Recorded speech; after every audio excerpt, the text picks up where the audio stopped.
এই ভিডিওটা শুনেন। জুলাই সনদটা নিয়ে তো কথা। জুলাই সনদের মধ্যে যা যা আছে অক্ষর অক্ষরে পালন করতে হবে। আমার 3টা মৃত্যুর জন্য আল্লাহ পাক ছুটে নিয়ে আসছে।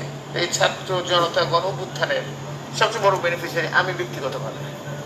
এই ছাত্র জনতা যারা করছে তাদেরকে আমি কৃতজ্ঞতা বলতে সারা জীবন থাকবে আমার, সেটা আমি তো বলবো না। এই ভিডিওটা শুনেন। জুলাই সনদটা নিয়ে তো কথা। জুলাই সনদের মধ্যে যা যা আছে সে অক্ষর অক্ষরে পালন করতে হবে। আমার 3টা মৃত্যুর জন্য আল্লাহ পাক ছুটে নিয়ে আসছে। এই ছাত্র জনতা গণ অভ্যুত্থানের সবচেয়ে বড় বেনিফিশিয়ারি আমি ব্যক্তিগতভাবে। এই ছাত্র জনতা যারা করছে তাদেরকে আমি কৃতজ্ঞতা বলতে সারা জীবন থাকবে আমার, সেটা আমি তো বলবো না। এই ভিডিওটা শুনেন। এই ছাত্র জনতা গণ অভ্যুত্থান যারা অস্বীকার করে তারা হইল জালেম। এই জালেমের মতো দুনিয়াতে পৃথিবীতে হইতে পারে না। এক জালেম হইতে পারে স্বরাষ্ট্রমন্ত্রী সালাউদ্দিন, এক জালেম হইতে পারে ইন্ডিয়া দূষিত খুনি হাসিনা দূষিত পাগলা ফজলু, আরটা হলো রাশেদ খান, গণ অধিকারের রাশেদ খান।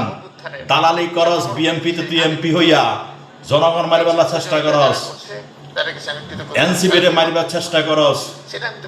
এদেরকে বিতাড়িত করুন, বাংলাদেশে বিতাড়িত করে জালেম করে। 1 নম্বর স্বরাষ্ট্রমন্ত্রী সালাউদ্দিনকে বিতাড়িত করুন। এই দেশের দুশ্মন, জনগণের দুশ্মন। এই বাবার এখন নিজে স্বীকার করতেছে ছাত্র জনতা গণ অভ্যুত্থানের মধ্যে সে জীবিত ফিরে আইছে।